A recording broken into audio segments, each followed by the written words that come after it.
So if you were going to tell Madeline a story, what story would you tell her? Madeline. Would you tell her how you and Granddad met? Yeah, well, That's a good story, right? but with Madeline, no, I would tell her once upon a time, so and so and so. And I remember you when you were a little tiny baby, 8 weeks old.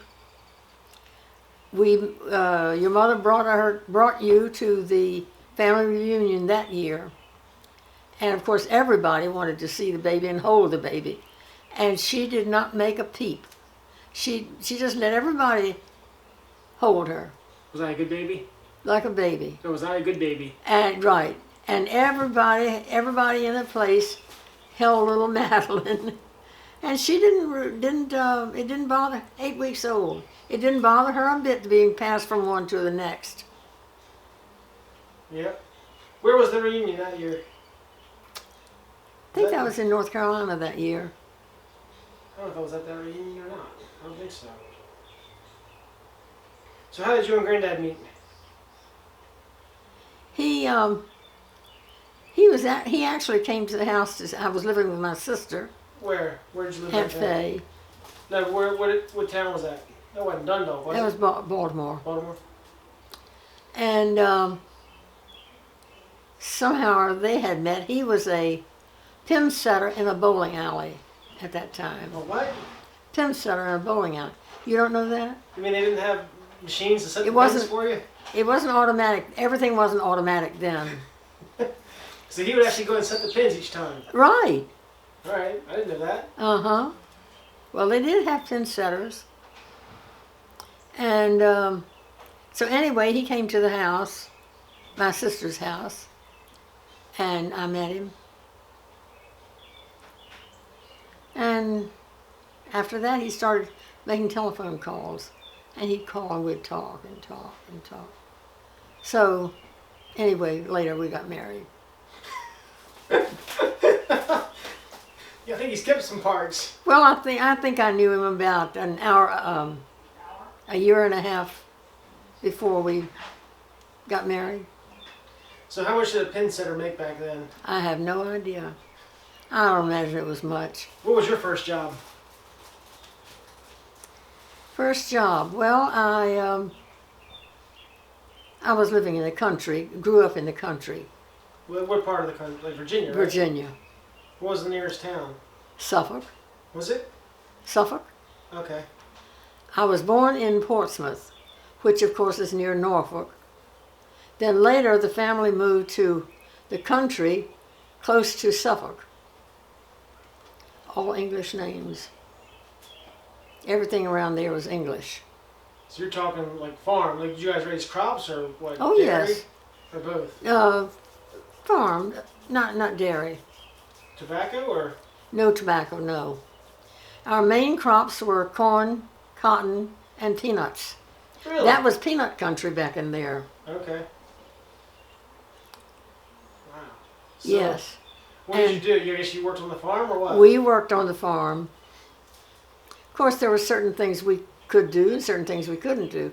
We'd get out with our hoe, and you had your own hoe, and nobody else could use your hoe, and you couldn't use anybody else's hoe. Because it was a certain size, or just you had just Well, one actually, I think mine was one that the rest of them didn't want, but I liked it. And you know what shape a hoe is? Yeah. It comes down like this. Yeah. Well, mine didn't have those corners on it; they were worn down. But I liked my hoe, and we learned how to sharpen our own hoes. You have to keep them sharp. So that's for like cutting the grass, like getting Cutting weeds and stuff. Getting weeds out of the rows of cotton or whatever we were working in then. So how big were your fields back then? Because like now fields are huge. Right, Well, right. They were a lot smaller back then, right? These were small farmers. How big was the field? Oh, I don't know. Have no way of knowing that.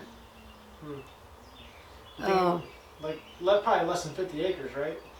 Smaller. Well, than the that. whole farm was 60 acres, I think 40 of which were farmable, arable they call it. There were farms, fields, and so on, and the rest of it was woods.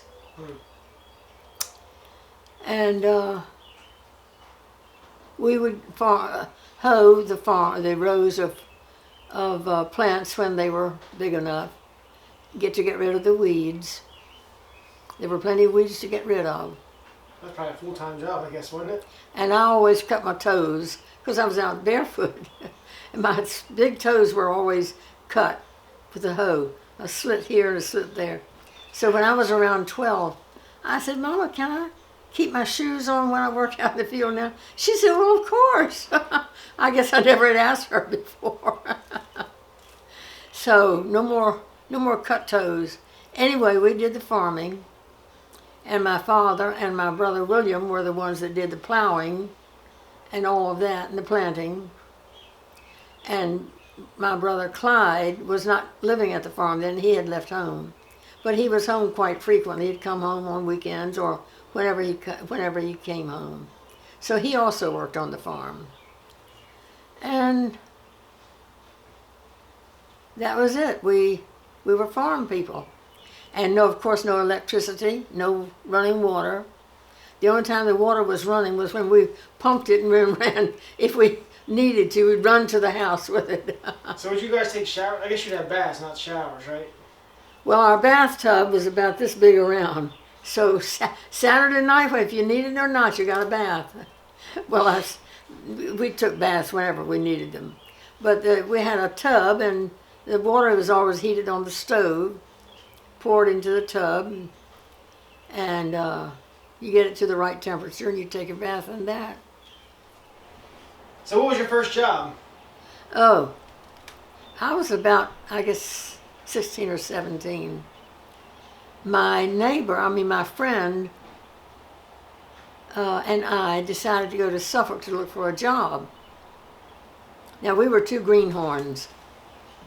So we went to Suffolk there was a good part of the town and all the stores there. We went into those stores to see if they were could get a job. We couldn't get a job in any of those places. But then from there on down for several blocks, there were stores which were not quite as... Well, questionable. No, I don't think they were questionable. They just carried less expensive merchandise. So we went to a store called, heck, now I can't think of the name. And this was a Jewish couple, a Jewish store. So Laterberg was their name. Laterberg's department store. Went in there and asked if they could use us. And they took us both on to come in at certain times during the week. And of course my name was Smith. So the son of the Mr. and Mrs. Laterberg delighted in calling me Miss Schmidt, and that didn't bother me.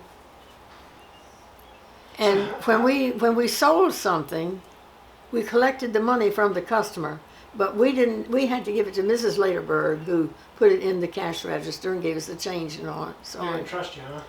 I don't know whether it's a matter of trust or that's just the way they ran the store, I guess. But anyway, we weren't there too long, a few months. How old were you then? I think probably 16 or 17. So did you walk to town, or did you have to take a car, or what? Well, my brother would have had to take us, or her brother would have had to take us to town. That was with cars, right? Not horse and buggy. No, they had cars. And So what year was that? oh Lord, that was back in the 30s, I guess. So that was near, how were you alive during the Great Depression? I guess you were. Oh yes. Was it that bad? Was it pretty bad? Oh yes. I can remember my father saying when he had cotton, and of course he would have hands come in. They would hire people to come in to do the harvesting as much as they needed, and we had people coming in picking cotton. They'd put it into a bag, and when the bag was full, they would take it and, I guess my father, fasten it up and get it ready for market. And I remember hearing him say he would take it to the cotton gin, which is where it was processed. And he got 2 cents a pound for it. That's it? That's it. It was Depression time. Wow. So how much? Do you remember how much things cost back then? Like how much milk cost, or how much? I couldn't tell you that. We had a cow who produced a lot of milk. We had plenty of sweet milk, buttermilk, and butter from this one cow. So, when did you move to Baltimore, or to I guess Dundalk, Baltimore area? Well, Faye, my oldest sister, was married. She was married when I was 2 years old. And she and her husband had moved to Baltimore. I don't know why. But they had moved to Baltimore. And later, when I went to Baltimore, I lived with them. And that was it. So you lived with them then, not your parents? My mother had died when I had just turned 17 when my mother died. So that's when you lived with your sister? No, my father and I and my younger sister, Lena May, and William. So it was the four of us lived in a house. And I was chief cook and bottle washer. Well, I didn't didn't know much about the cooking. I could wash the bottles, but I wasn't much of a cook. But he knew enough to help me, so we managed to survive. One day, we had a beautiful dog who was part collie, part just plain old hound. But he was a beautiful dog with sort of a reddish or golden red color. His name was Popeye. We named him Popeye. And he disappeared one day. At least we hadn't seen him. My father said, "Has anybody seen Popeye lately?" And we hadn't. Now, in this place where we were living at that time, you went to the back of the yard, and there was a little stream there. And you crossed that little stream, and there was another field in the back of that. So my father was out in that field one day, and he heard Popeye, just barely able to make a noise, which wasn't barking. I think he was probably crying. Anyway, he had been caught in a wire fence. His leg had been caught. And so of course Papa brought him home. He finally gnawed that leg off at the elbow. Ooh. I'm sure it was very painful, and he gnawed it off. So after that, it healed. So after that, we had a three-legged Popeye. A tripod Popeye. Yeah, he was a very beautiful dog. One day he was out on the highway and got hit and killed. Now when you say highway, Yeah, not like today's highway. Well, no, but it was a highway at that time, Route 13. And was not called Route 13 at that time. It was simply called the Whaleville Road. He went to a small town called Whaleville. And that was what everybody knew it by. But later, they came along numbering all the roads. Yeah. The roads didn't have numbers at that time. What time was that? Back in the 30s, as I said before. Wow, 30s. The early 30s. The roads, they started numbering the roads then. So that became Highway 13. Jeez. So what else? What's another good story? Well, that's about it. Oh, I told you before about the cat and the trap. Yeah. We had a cat, can't think of his name. Fluffy. No, not Fluffy, but anyway, he had a name. And one day we missed him. Nobody knew where he was. He was a free-roaming cat, but he usually was on the farm. This time we couldn't find him anyplace. And I don't know how much time went by. Maybe a week, maybe it was more than that. One day we heard him meowing. The barn, where he was, we had the barnyard there, and there were two gates leading into the barnyard. And those gates there were lanes in the fields which were wide enough for a wagon.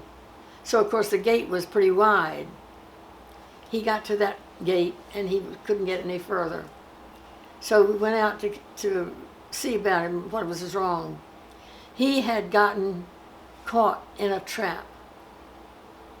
and he had dragged that trap all the way home. So we felt so sorry for him. And my father and my brother started asking people around if they had traps set, and if they had traps, had they lost any. So one neighbor said he had lost a trap, and that was at least a half mile from the farm, maybe longer. And that cat evidently was caught in that trap and somehow got the trap loose from where it was chained, and he headed for home. And drug it all the way home. Drug it all the way home. Oh. Anyway, they managed to get the trap off of him, and his foot was mashed flat. Jeez. Did he live? He lived. He still was around for a while. Yep. Hmm.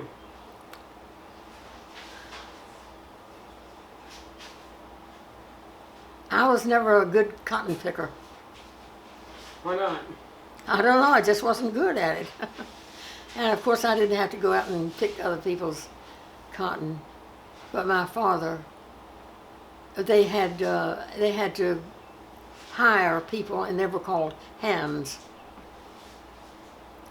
And one day, I don't remember what the hands were doing at that time, and there were several of them, at least half dozen if not more, that were hired for that day.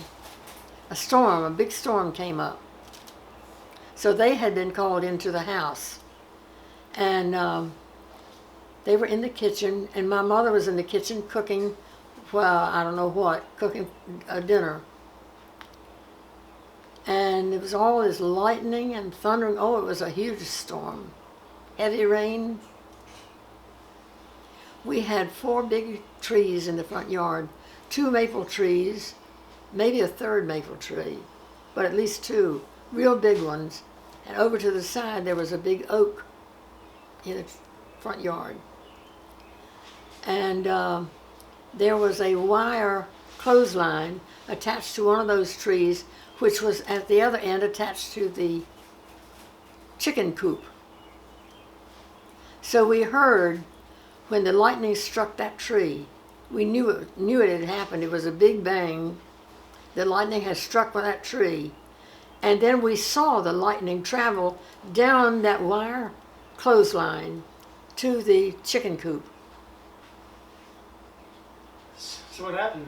We saw the lightning travel down, like a ball of lightning travel down that wire. When the storm was over, we went out looking over things. The chicken coop the sides of it had just fallen apart. Poor chickens, they were scared to death. You know, when the day darkens, they head for their roost. Yeah. They don't know it's midday and it's only a dark cloud. They don't know that, but they head for the roost. And I don't know what happened to the poor chickens when their home fell apart. But they were all right. They went to other places to find a shelter. But anyway, it smelled like gun smoke out there. Wow. Where the lightning had struck, it just smelled like gun smoke. And you've heard, at least I've read, that there's no such thing as a ball of lightning. But we saw that lightning traveling down that wire clothesline. All right, I'm recording. So tell me about. Well, one day, Papa brought home a spring about the size of a cot bed spring, cot size bed spring. And he put it up between 2 of those big maple trees. So evidently there were 1 on that side and 2 on this side. Put it up between 2 of those trees as a swing for us. Go ahead. You're good. And at this particular time, Aunt Johnny and her family were visiting. Uncle Doug was one of her children.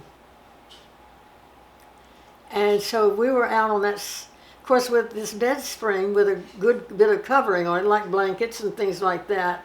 It was nice and soft to sit on. So we really had a good time with that spring. That swing. So a bunch of us, it would have been us and our family, plus those in Aunt Johnny's family and some of the neighbors, I guess, were on that swing. And of course we were all having a high gay old time, singing, because we always did a lot of singing. And all of a sudden the swing broke. All of us went down on the ground. So you were swinging on a spring. Well, the spring became the swing. But of course it was on chains, so it was go like this, like a regular swing goes. So we really had a gay old time swinging on that swing. And of course, I don't know how old I was at that time, probably about 14 or 15. And Doug was just a couple of years younger than I was. And he was one of them there at that time. So there's not much to the story. That's what I said. That I don't know, I don't have any big stories, just little things that happened. That's fine. I mean, I didn't know that Granddad was a pin setter. Yeah, right. So that's pretty cool. Yeah. And So you didn't even know what a pin setter was. No. So tell me about Granddad. What kind of jobs did Granddad have? Well, he worked usually in a number of metal places that, I don't know what they did, made metal, used metal in their work. Sparrows Point. Well, long before he went to Sparrows Point, he worked in several different places, metal places. Whatever their jobs were had something to do with metal. And then he went 1950. He knew a fellow named Lou who was, I don't think he was a boss there, but he was a little bit higher than the regular worker. And through him, he was able to get a job. And then there was a big strike. That was strike lasted for several months, 2 or 3 months at least. But anyway, they finally got back together and got back to work. So he enjoyed working at the Sparrows Point. Was he in the Navy? Navy, When was he in the Navy? 3rd class, I guess. He was a laundryman last time he had any kind of a job. One time, Lena May and Doug were living in a different place. I was playing the piano, and she and I were singing. And that was their yard over to the side was a favorite place for a friend of theirs, a state trooper, to sit waiting for speeders. And he was telling Doug how much he was enjoying hearing us sing. But he was using that as a post to catch speeders going by. So something that I know that Madeline wouldn't know is that you were a big bowler. Not a big bowler. You had all kinds of trophies. I remember seeing all those trophies in your house. You had them pretty good. Well, and I did not bowl the big balls. I bowled the small ones. The duck pins. Duck pins. Yes, for more than 40 years I bowled. So you had to be pretty good. Well, I kept going up each year with my average. I started out with about a 69 average. I didn't know a thing about bowling, but I just threw the ball and it went wherever it was going. I learned a little bit more later. But anyway, after that, I think it was in about the 3rd year that I was bowling. There used to be a program on television called Bowling for Dollars. And two teams would be bowling, your team and some other team. We had 5. There was a bowling lane, a couple lanes at the television station, WBL, I think it was. Anyway, you bowled five squares, half of the game. And I won that day. You were on TV? I had the highest score of the 2 of us that were bowling. I had the highest score. In fact, all of us, you went one bowler at a time for 5 days. That took in the whole team. And there were several of us that came in first for our time. And so we each won first place for our day. And then our team won for the whole week. So how much money did you win? No, we weren't bowling for. We didn't get dollars, but we did get. I can't think whether it was for that day or for the whole 5 days. I was given a medical book. A medical book? Medical book. Like a first aid book? Medical book like you would have at home. A physician's book. You could look up all kinds of things in the medical book.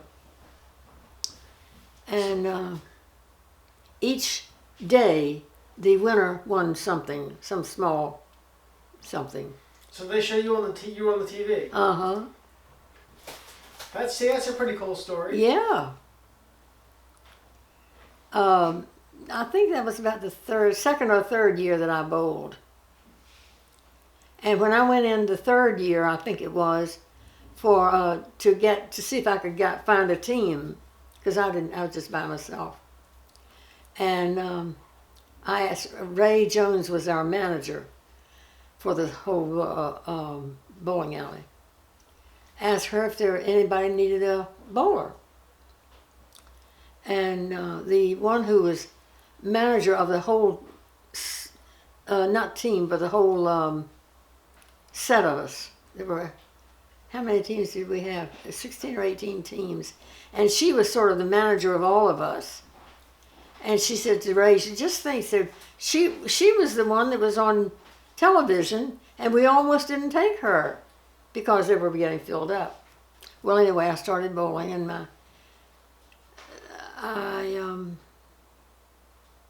the year that I broke my arm, I don't know how many years I had been bowling then, but my average had gone up to about 102, so, which is good for an amateur bowler of the duck pins. And I was bowling the summer league, and well, you know, when you throw the ball and then you back up, you're watching your ball, but you're sort of backing up. Well, I was backing up after throwing my ball, and I wasn't going straight. I was on a slant without even realizing it, and my leg hit the ball return, and it threw me. So, of course, when you're falling, your first instinct is to keep yourself, to protect yourself. So I put my hand down like this, and I broke my arm. Jeez. Your throwing arm. Yeah, right. Because that was the arm I was protecting myself with, down like this. Later I learned, sometimes you're given instructions about how to do things. One of the things you don't do is, if you're falling, put your hand out to catch yourself. I said, well, now they tell me after I do it. I break my arm. And the not the manager, the one who was in charge, the mechanic who worked there, told me he could take me over to the medical place, which was across the road. But he said he wouldn't be able to stay with me because he had to get back to work. And then one of the women who was bowling, she wasn't doing good that day, and she said, and I had a good game started. I had started out with two spares. Okay. No, not two strikes, two spares. And so they had to finish the game without me. And Louise said, well, she wasn't bowling good that day anyway. She just as soon get out. So she told me she would take me over to the health medical place. So I went over there.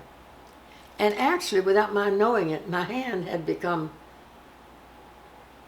had broken off of not broken, but had become misplaced. It was, how would you say it? It was separated. Displaced or disjointed or something? Yeah, so Louise took me over there, and they took me right away, and they x-rayed. And he was making, the one that was working with me, the doctor, went to the phone and made a call. Well, I heard him say, it's not just an ordinary break, and I didn't get any more of what he was saying. Actually, he was talking to the orthopedic doctor. He made a visit there, I think, once or twice a week, but that was not his day to be there. So this was another doctor. And he was talking to him. He was conducting a clinic of some kind at Mercy Hospital. And So he had told this other doctor to have me come there and he could look at me there. And so Louise decided that she would take me down to Mercy Hospital. And I wouldn't have known how to get there, but she knew somehow or other. So we went in there, and the doctor, I was up on a gurney, which was maybe up as high as this, I guess. And he was sitting on a stool, so he was much lower to the floor than I was. And by this time, my hand was almost black. Yeah. Almost the color of this. So he knew what it was, he knew what the condition was just by looking at it. So he was sitting down here, and he took my hand like this, and his assistant was up here holding this part of my arm, and they both pulled, and that wrist went back into where it was supposed to be. But it was actually separated from my arm. And I knew that because, it was, as I said, it was turning black. So I would have lost that hand if I hadn't gotten it fixed right away. Probably hurt pretty bad too. So he had a needle, it looked like it was about this long. I said, "Ooh, I don't need that needle." He said, "You sure you want me to do this without the needle?" I said, "Well, maybe you better use that." The idea of a huge needle. So anyway, he fixed my arm, put it in a cast. And I had to see him, I had to go to the place, to the medical place to have it looked at several times. And they always took an x-ray of it to make sure it was in good condition. After the 6 weeks, he took that cast off and told me to get a splint. I didn't know what a splint was. But he told me to go to the drugstore and ask for a splint and use that for another 3 weeks. He said, you don't have to use it constantly, but use it most of the day. And my fingers, the cast came down to about right along here. And this part of my fingers was sore as could be. And if I touched it like this, it just wobbled freely. Of course, they were healing too. And so anyway, I called Louise, one of my team members. I said, "Louise, you're going to have to find a new bowler." I told her what had happened. And she said, "Well, you can bowl." I said, "Well, I don't know whether I can or not." I said, "I'll come in and give it a try. And if I can bowl," my hand was pretty well healed by that time.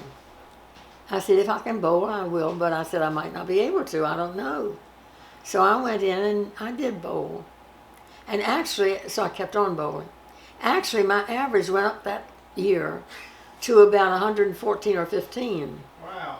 It was real, bowled much better than I'd ever bowled before after breaking my arm. So, I'm trying to think of like important things to ask you. Like, what were you doing when they landed on the moon? Do you remember that? Were you watching it on TV? Oh, well, yeah. Is that a cool story? I Where don't were you? remember what I was doing. Oh, you don't? Mm-mm. Yes, you do. No, I don't. Oh. Well- You're sitting up till 1 o'clock in the morning with a pregnant daughter, Well- son-in-law. You don't remember any more about that? Well, all I remember is that we did watch it, yes, And where were you when you watched it? at home. So what else?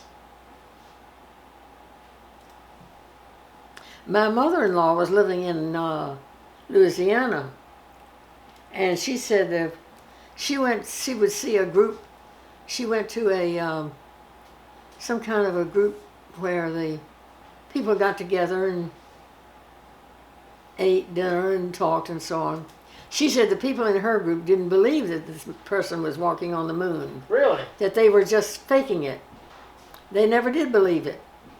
Did they ever believe it, or they always thought so? I don't know whether they ever believed it later or not, but at the time I remember her saying that. They didn't think that there was a person actually walking on the moon.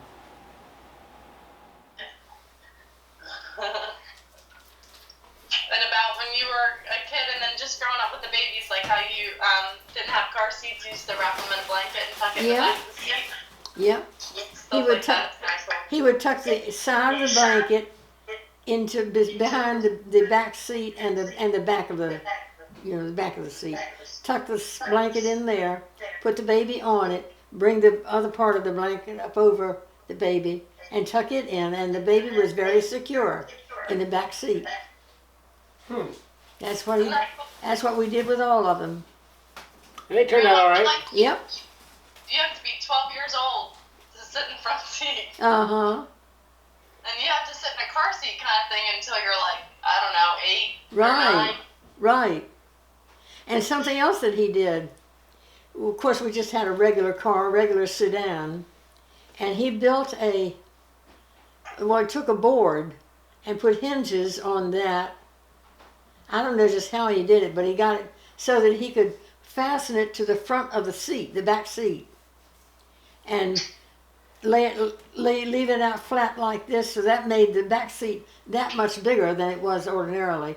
And they had plenty of room, the three of them had plenty of room in the back of the back seat to play and to lie down when it was nap time and so on. And then when that wasn't needed, it would fold down in front of the seat so it was out of the way. Yeah. He was very good at thinking up things like that. And I bet Jimmy doesn't know why you only had 3 kids. Well, I had only 3 because it stopped then.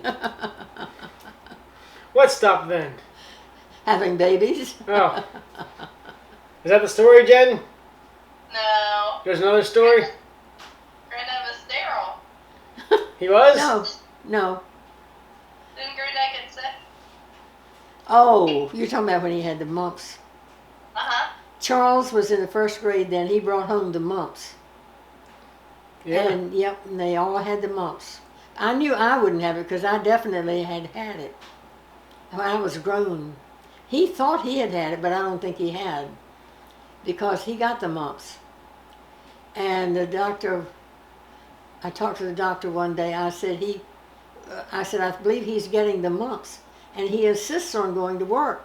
And the doctor said, well, if he insists on going to work, you can't make him stay home, but he should. So by the time it got time for him to leave to go to work, he was really feeling it, and he stayed home. And the doctor said keep an eye on it because it can go down, and affect the that's what she was talking about. Affect the sterile. Yeah, sterile, right, that part of it. So it did go down on him, and I called the doctor and told him that. He said, well, just see that he stays sitting. He doesn't have to go to stay in bed, but make sure he stays in one place and put an ice pack on it. Oh, jeez. Yep. So that's what he did, because it said many times with a man, if it goes down on him, it does sterilize them. So anyway, he got through that, and whether he was sterile or not, we didn't really know. And then the other thing, Grandmom, that's really cool to hear you talk about is your job that you had when you worked on that, where they had that real big computer. Oh, well, as I was working at First National Bank then, the hallway was very wide, and the door that we went into to this particular office had a wide opening there. And in that opening, a few feet back from it, was this large machine, black, that they called the IBM machine. And The IBM machine. I didn't know then what it was, but in later years, thinking about it, I said, that was a computer. What year was that? Over our 30. The 40s. Wow. And how much was your first paycheck? Uh, Remember you were saying like how much your salary was for the year and how much your Right. paycheck was? the salary, I was going to quit work in the fall, and I had heard that we were going to get a 10% bonus at Christmas time. So I said, well, if I'm going to work until the fall, I'll just keep working until after Christmas. So I had told them I was going to quit work after Christmas, at the end of the year. So my bonus was $110. So what does that tell you about how much I made? Your salary was about $1,000 for the whole year. 1,100. 110% of that was $110. They still gave you your bonus even though you were going to quit. Oh yeah, Because I guess the bonus was the year you worked. yeah. And that was right. at the bank. I had. Oh yeah, right. This was the end of the year. At Christmas time, they were handing out bonuses. Did you raise all your freeze. Huh? Freeze, we didn't have electricity. No, raise. I said, did you raise everything that you needed? Yeah, right. You yourself? Right. We had chickens and hogs, and once in a while my father would get some beefsteak, and he liked to fix that sometimes for the Sunday morning breakfast. He would put it on the stove, and you sear it first, and then you make a gravy and cook it in that gravy. And he always boasted that he liked to cook that himself. But when Papa was cooking, it was Ethel, I need this. Ethel, I need that. Ethel was Mama's name. Ethel, I need this, and she'd go and get it. Ethel, I need something else. So he did the cooking, but Ethel was the one that fetched and brought everything to him. What was your dad's name? William Henry. Tell me about the story about Granddad's first deer. 'Cause that was a fun Okay, story. I like funny stories. the first time he shot a deer, he butchered it in the backyard. I helped him with what I could. I knew there were some things about butchering that you should do and some that you shouldn't. So anyway, he butchered it. Saving the parts he wanted to save, but but aside, so that we made sausage. I ground it with the food grinder. Bought suet to put in it because deer meat doesn't contain the fat that it should contain. So we made the sausage. Well, anyway, that was the first year. The second year, he decided to take the meat that we wanted to grind to the store, which was located not far from us. The lady there sold some meat, but not very much. But of course, she had a good grinder. So he went up there and asked her if we could come up to her store and grind the meat with her grinder. She said yes. The only thing that she would require would be that we would wash it when we were finished using it. So we said, okay, that's all right. We can do that. So he took the meat there. And she thought it was so different from what she usually saw. And she smelled it, and it smelled all right. It smelled good. Had a good meat flavor, meat scent. And it wasn't like what she usually saw. People would bring meat in there that didn't smell good. And they still ground it and so on. So he told her that what was wrong with it was that it was beginning to spoil. Because people would put the deer on the fender of the car and go around tooting the horn. Toot, toot, look what I did. I killed a deer. And of course it's beginning to spoil, being out in the sun like that. And evidently that's the reason a lot of people say they don't like venison. Because what they tried was not good. Well, anyway, she approved the meat. It had a good meat smell. It looked good. So we ground it. And she said, you won't have to wash the grinder after you finish using it, because she's still using it to sell meat in her store. And of course it was good. So that was the end of that. So how old was Granddad then? Was this when he was like in his 20s? He would have been in his 20s. 20s? There wasn't many deer then, was there, back then? Not as many as there are now, no. But because the deer population has increased greatly in the intervening years. So when he went hunting back then, where did he hunt? Well, he went different places. There's a place up in northern, I guess it's Baltimore County, Green Mountain area. He went up there. And of course he wasn't always by himself. He would go with groups, with a group. And so he hunted a good many different places. So what else? Well, anyway, after that, he went to, he started taking it to a place where they did the butchering, and they would wrap and mark your meat when you went to get it. I have no idea what he paid for that, but I don't think it was too expensive. When you got it back, it was all wrapped and marked. All you had to do was take it home and put it in your freezer.